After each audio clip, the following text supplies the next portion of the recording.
ఒకప్పుడు కేటీఆర్ ఏమన్నాడండి? ఒకప్పుడు కేటీఆర్ మమ్మల్ని ఓడించి తెలంగాణ ప్రజలు తప్పు చేసినారు అన్నాడు. అంటే అది అహంకార పూరితమైనటువంటి వ్యాఖ్యలు. పవర్ పోయినా సరే కేటీఆర్ అహంకారం పొగరు తగ్గలేదు అని చెప్పి నాతో సహా చాలామంది మాట్లాడినారు.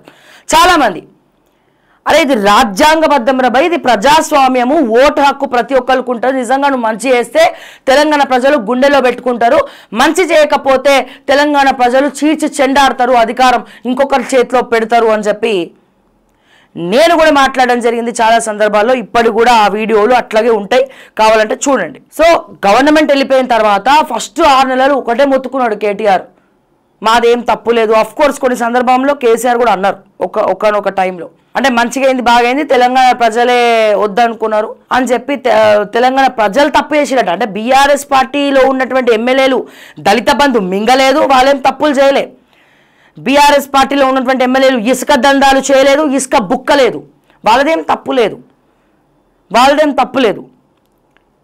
నిజంగా దళిత బంధు తెచ్చినోడు గొప్పోడు, కానీ దాన్ని తుప్పు పట్టించి బ్రష్ పట్టించింది బీఆర్ఎస్ ఎమ్మెల్యేలు, వాళ్ళని కంట్రోల్ చేయనటువంటి పరిస్థితి. సో ఇటువంటి పరిస్థితుల్లో రాచరికపు పాలన వీళ్ళు చేస్తూ ఉంటే స్టేషన్ హౌస్ ఆఫీసర్లను కూడా గ్రిప్లో పెట్టుకొని ఈ ఎస్హెచ్ఓల ట్రాన్స్ఫర్లు కూడా ఎమ్మెల్యేల చేతిలో పెట్టినటువంటి మహానుభావుడు పుణ్యపురుషుడు ఎవరైనా ఉన్నారంటే మా కేసీఆర్ సార్. సో వీళ్ళని ఆడించి కూర్చో నించో అన్న కాడికి ఎమ్మెల్యేలు వచ్చినారు. సో ఇటువంటి పరిస్థితుల్లో న్యాయం ఎక్కడ ఉంది, ధర్మం ఎక్కడుంది, చట్టం ఎక్కడుంది? సో ఇట్లా అహంకారపూరితమైనటువంటి వ్యాఖ్యలు కేటీఆర్ చేయడము. సో నాలాంటి వాళ్ళు నాతో సహా ఇంకా మారవా కేటీఆర్, మారవా ఉత్తర కుమార నువ్విగా అని చెప్పి చాలాసార్లు మాట్లాడడం. కానీ ఎందుకో ఏమైందో కేటీఆర్లో సరికొత్త మార్పు వచ్చిందా ఏందో తెలియదు. మొన్న జరిగినటువంటి ఒక మీటింగ్లో కేటీఆర్ ఏమన్నాడు, అరే ప్రజలకు మేలు చేస్తే మమ్మల్ని తీసుకొచ్చి పట్టం కట్టినారు, మాకు అధికారం ఇచ్చినారు. తర్వాత మళ్ళీ ప్రజలకు ఎక్కడో వాళ్ళకి ఇబ్బంది అయింది, ప్రజలకు ఇబ్బంది కాలేదు అంటలేం మేము, ప్రజలకు ఇబ్బంది అయింది. కానీ ఇబ్బంది అయింది కాబట్టి మళ్ళీ తీసుకొచ్చి ఈ గవర్నమెంట్ని కూర్చోబెట్టినారు. కానీ ప్రజలకు తెలుసు నెక్స్ట్ ఎవరిని గెలిపియాలో తెలుసు, ఖచ్చితంగా మళ్ళీ వచ్చేది కేసీఆరే, మళ్ళీ బీఆర్ఎస్ పార్టీకి ఓట్లు ఇస్తారని కేటీఆర్ మొన్ననో ఒక మీటింగ్లో మాట్లాడడం జరిగింది. అంటే ఏంటి, ఒకప్పుడు కేసీఆర్ ప్రజలదే తప్పు, ప్రజలు ఓట్లేసినారు అనుభవిస్తారు అని చెప్పి మాట్లాడినటువంటి కేటీఆర్ నోటి వెంట ఈ రోజున ప్రజాస్వామ్యము, ప్రజల ఇష్టము, ప్రజలకు అనుకూలంగా పనిచేస్తే ఎవరినైనా నెత్తిన పెట్టుకుంటారు, ప్రజలకు వద్దనుకుంటే వలీలగా పక్కన పెట్టేస్తారు, కానీ నాకు తెలుసు మా ప్రజలకి తెలుసు నెక్స్ట్ మళ్ళీ వచ్చేది కేసీఆరే. అంటే ఈ డైలాగ్ విన్నాక నాకు ఏమనిపించిందంటే ఎస్ కేసీఆర్ కూడా నేర్చుకుంటున్నారు. అఫ్కోర్స్ కేసీఆర్కి మాటలు రాక కాదు, కేసీఆర్కి ఇంకేదో రాక కాదు, కానీ అహంకారపూరితమైనటువంటి వ్యాఖ్యలు చేసిన ఒకప్పుడు కేటీఆర్ అహంకారపూరితమైనటువంటి, నేను డిఫరెన్స్ చెప్తున్నాను. ఒకప్పుడు అంటే మనం ఏదైనా, మీరు నా ఫస్ట్ నుంచి కూడా వార్తలు చూసినట్టయితే నేను మంచిని మంచి అని చెప్తా, చెడుని చెడు అని చెప్తా. అది ఏ లీడర్ అయినా, ఏ క్యాడర్ అయినా, ఏ పార్టీ అయినా దానికి ప్రత్యేక మార్కు నాకున్నది, అంతా అమ్మవారి దయ.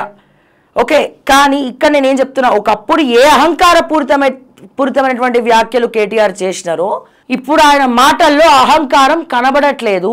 అంటే ఆయన మౌల్డ్ చేసుకుంటున్నారు పబ్లిక్ని. అంటే ప్రజలు ఏమనుకుంటున్నారో ప్రజల తీరులో ఆలోచించి ఒకప్పుడు చేసినటువంటి వ్యాఖ్యలు ఇండైరెక్ట్గా వెనక్కి తీసుకుంటున్నట్టే అనిపిస్తూ ఉంది. కొద్దిగా ఏదో పశ్చాత్తాపంతో, పూర్తి పశ్చాత్తాపం అని కూడా అనను, బట్ కొద్దిగా చేంజ్ అయితే కొంచెం వచ్చింది అని మాత్రం అనిపిస్తుంది ఈ వ్యాఖ్యలు విన్న తర్వాత. ఎస్, డెఫినెట్గా ఏ లీడర్ అయినా ఎవరైనా ప్రజలే ప్రామాణికం. ఎవరికైనా ప్రజలు కాదనుకుంటే ఎవరేం చేయలేరు, ప్రజలు వద్దనుకుంటే వద్దంతే. అది ఎవడైనా బ్రహ్మదేవుడి దిగి వచ్చిందని మార్చలేరు.